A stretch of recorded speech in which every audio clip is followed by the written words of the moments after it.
Larry's youngest daughter, and I wrote it down. 3 weeks ago, I was lucky. Can you guys hear me? Everyone hear me? 3 weeks ago, I was lucky to spend a weekend with my dad. We were hanging out, and I asked him, I said, Dad, you want me to eat with a glass of water? And Dad said to me, well, Beth, my doctor told me I have water in my joints. And I said to the doctor, but doctor, I don't go to those type of joints. Well, unfortunately, I didn't inherit the Keenan joke-telling gene. But telling jokes and keeping everyone smiling was my dad. Every time I saw him this past year, I would ask him how he was doing, and he would always say whether he was doing well or not so well. You know, if it was any better, I'd run away. I will forever remember my dad for just how darn fun he was. Whenever I had friends spend the night, we would beg him to tell us the story of Ichabod Crane and the Headless Horseman. He would always oblige, and my friends and I would lay in our sleeping bags listening to my dad as he made the sound of the trees blowing in the wind and the cloppity-clop of the horses' hooves on the road as the Headless Horseman bore down on Ichabod Crane. It never got old. When I got married, it was my dad who got on the stage and paid for the band to play for another hour because everyone was having so much fun, including himself.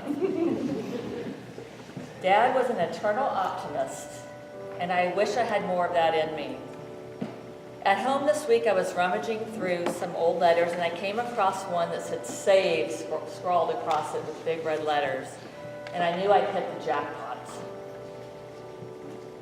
Dad left the letter writing up to my mom, but occasionally we would get a letter from Dad. And usually it was a pep talk. And this, I was a senior in college, interviewing for jobs, and I didn't get a couple offers I was hoping for.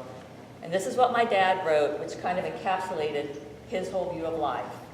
He wrote, Beth, so a non-job offer certainly is not a rejection. It is simply the recognition of your abilities and the fact that you eventually will have bigger fish to fry. Needless to say, I bought it, hook, line, and sinker. Dad's mantra was a quote he attributed to Winston Churchill. Don't ever give up. Don't ever, ever give up. Don't ever, ever, ever give up.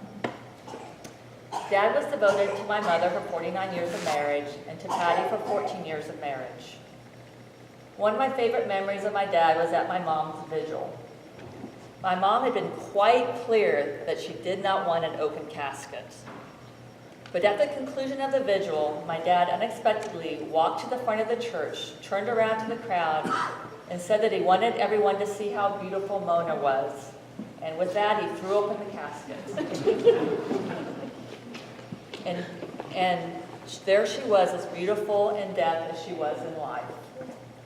I think it is fair to say that my dad would never have lived for 89 years and had the life he did without the loving support of both my mom and Patty. I could talk forever about the many things I loved about my dad and that I will miss.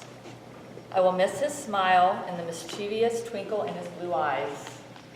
I will miss how he would rub his eye with the palm of his hand. I will miss the way he would clasp his hands in front of him when telling a story. I will miss him calling on St. Patrick's Day and singing when Irish eyes are smiling. I will miss him calling and telling me to give my kids a big hug from him. I will miss the gas money that he would give me whenever I came home to visit.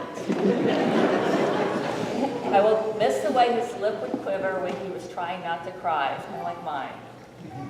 I will miss seeing him whip out his comb and straighten his hair on a frequent basis. And I will miss him telling me to keep the faith, kid.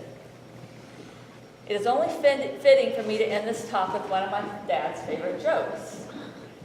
So, some of you probably have heard this. Two cannibals were eating lunch, and one cannibal said to the other, I hate my mother-in-law. And the other one said, then just eat the noodles.